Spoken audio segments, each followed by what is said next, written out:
You walk into someone's house, and they have a snake draped over their shoulders like it's the most normal thing in the world. Meanwhile, your friend can't even look at a picture of a reptile without shuddering. Other people are out there with golden retrievers, rabbits, parrots, each drawn to completely different creatures. Why are some people obsessed with animals most others find terrifying, while others gravitate toward the soft and cuddly? Psychologists say your favorite animal, even if you don't own one, is actually a psychological mirror.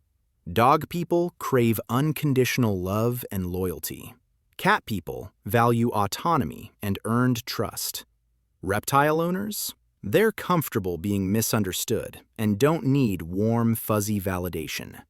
The animal you're drawn to reveals the missing piece of yourself you're trying to externalize. And often, it's the version of you that you wish you could be. We like to believe we pick our animals rationally. You adopt a dog for exercise motivation. You get fish because your space is limited. You choose a hamster for convenience. But that's not the whole story. There's a concept in psychology called projective identification, the tendency to be drawn to things that express parts of ourselves we struggle to articulate. Your animal isn't just living in your home, it's functioning as a psychological anchor, an external version of your internal emotional landscape. And this applies even if you don't own the animal. If there's a creature you're inexplicably drawn to, the psychology is identical. The longing reveals just as much as ownership, perhaps more, because the animal you wish you had often represents the self you wish you could inhabit. Let's start with dogs. If you're a dog person at your core, you possess something rare: the capacity for unconditional affection. A dog celebrates your return home every single time. For someone with attachment wounds, particularly abandonment or feeling invisible, a dog functions almost like medicine. The psychology here centers on mutual dependency. Not just the dog needing you, but you needing to be needed. Many dog owners carry what's known as a rescuer archetype. You need to be someone's entire world, because perhaps you weren't central to anyone else's. You need a being that won't critique your flaws, won't withdraw when you're struggling, and will never abandon you. It's a bond built on complete emotional safety. You choose dogs because you understand loyalty instinctively. You don't hide what you feel. You express openly, just as they express through wagging and jumping.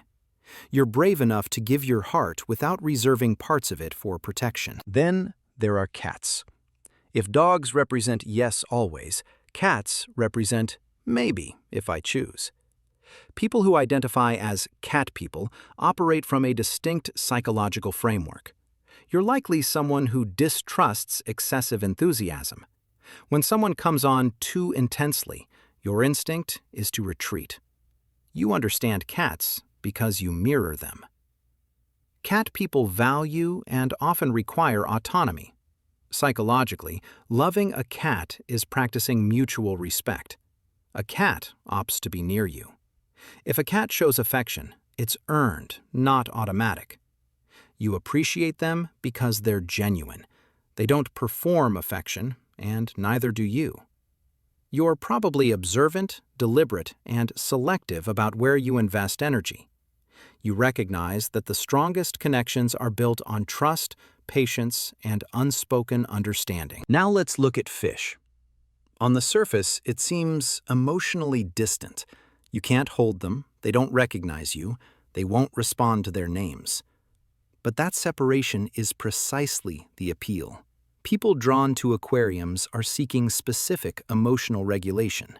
If you're a fish person, your mind is likely creative and expansive.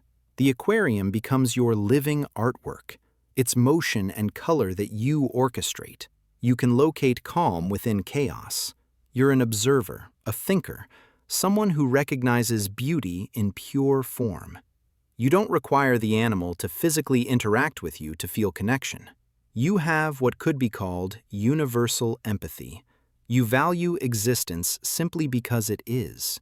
You're the stabilizing presence, the person who creates order and aesthetic harmony in your environment. Let's move to prey animals, particularly rabbits.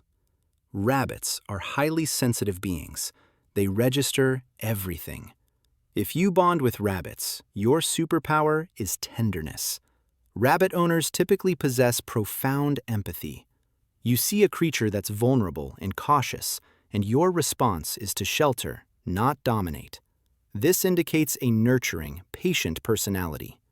Earning a rabbit's trust is challenging. They don't offer it freely.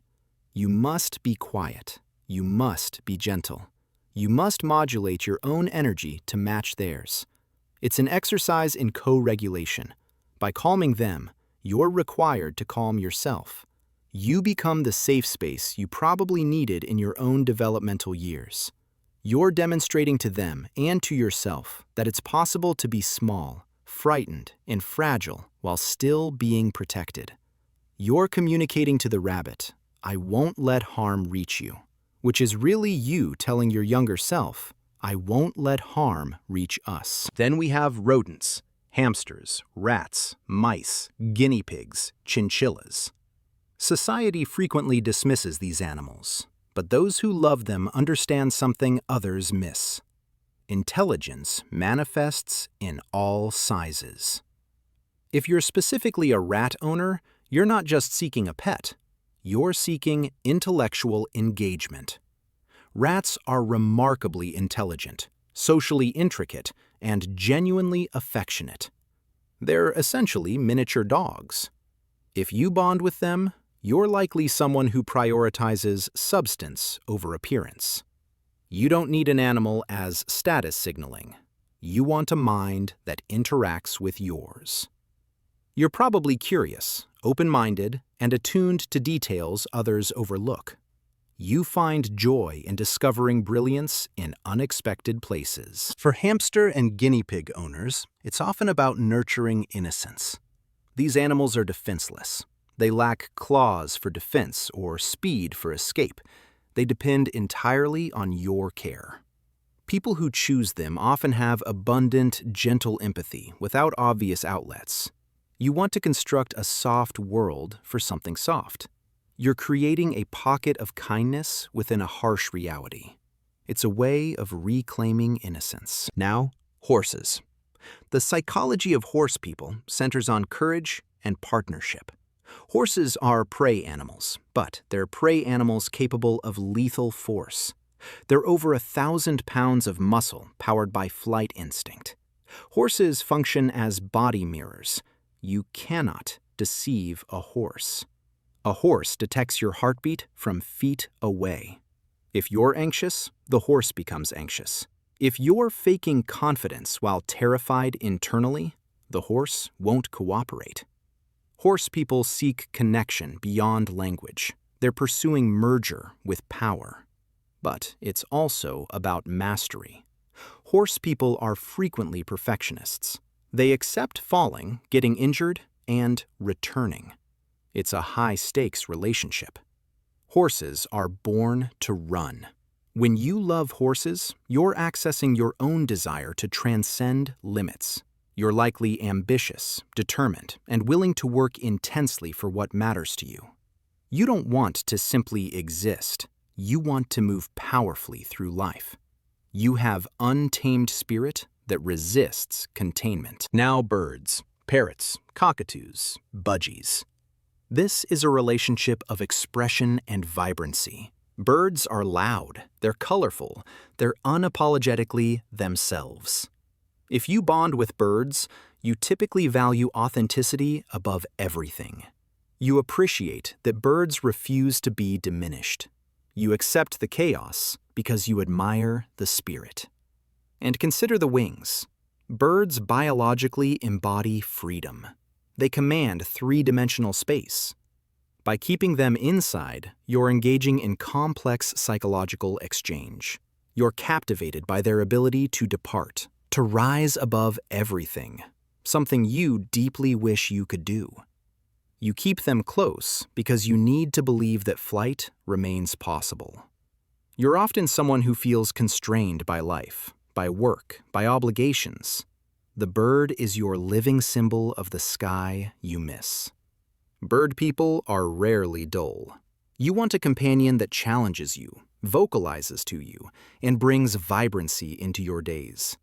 You're someone who wants to live expressively and boldly. Then reptiles, snakes, geckos, monitors. This is where psychology shifts from vulnerability toward something more existential. People who choose reptiles are comfortable being different. They don't require the warm, comforting validation mammals provide. They don't need their animal to show visible affection to feel valued. They're independent thinkers, often skeptical of social conventions. There's Stoicism in reptile owners. A snake doesn't love you like a dog. A snake tolerates you. A snake trusts you not to harm it. For some people, that honest transaction is more comforting than performed affection. Reptiles shed skin. They're ancient, primal beings that have survived millions of years. If you're drawn to them, you might be drawn to survival without attachment. Snake owners often identify with being misunderstood. They find beauty where others find fear. They're willing to embrace what others flee from. It's a psychological statement. It says, I can find connection in what seems cold. I don't need validation from conventional understanding. Just as they don't understand this creature. Finally, turtles. They're reptiles, but their psychology differs. Snakes strike. Turtles withdraw. If you're drawn to turtles, you're drawn to resilience. Turtles carry protection on their backs. They're the ultimate symbol of self-reliance and defense. When overwhelmed, turtles retreat. They don't fight or flee. They simply close off. Turtle owners typically value endurance and patience. You're not seeking quick solutions or excitement. You're seeking what lasts. There's quiet melancholy in turtles. They're slow in a rapid world. Loving turtles is an act of deceleration. It's rejecting hustle culture. You're declaring you're comfortable moving at your own rhythm. You're comfortable hiding when necessary. You respect their protective shell because you've likely built substantial armor yourself. You understand needing a hard exterior to protect a tender interior. So examine the creature in your life. Don't just see their appearance. Study their nature. Are they a creature that hides? That runs? That watches silently? That needs convincing the world won't hurt them? That isn't just their nature. It's a map of yours. We choose animals that let us express parts of ourselves we can't show humans. Dogs teach unconditional love. Cats teach self-worth. Fish bring peace. Rabbits prove gentleness has strength. Rats show true intelligence. Horses help us feel courageous. Birds inspire freedom. Reptiles show confidence. Turtles teach patience. The animal you're drawn to reveals what you need psychologically, and that need is valid, whether it appears in scales or fur.